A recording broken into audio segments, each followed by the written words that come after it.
You have patents on some of your robotic algorithms, and they're part of a permanent collection at the Smithsonian. How did that come about? It was an interesting project where we built 36 of these sugar cubed size robots, and each robot was on its own. It was totally autonomous. It could compute by itself, it could decide by itself, it could communicate with the other 35 robots.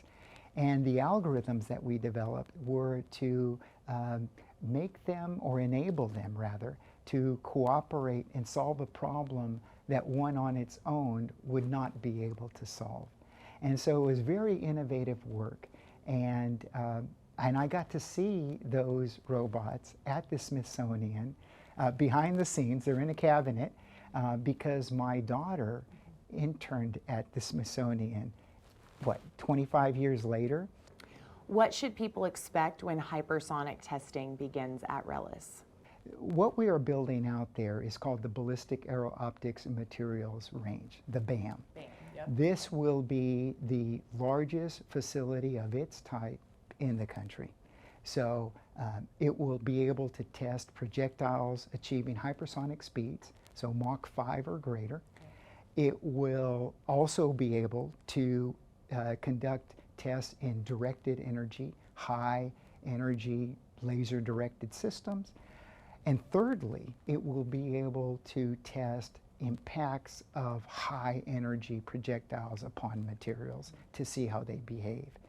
All very fascinating, and so in one range you get to test three very different types of science and engineering. You work here in the beautiful Zachary building. What do you look forward to when you come to work every day? It is a great environment to come to work. It's a great environment for our students to study.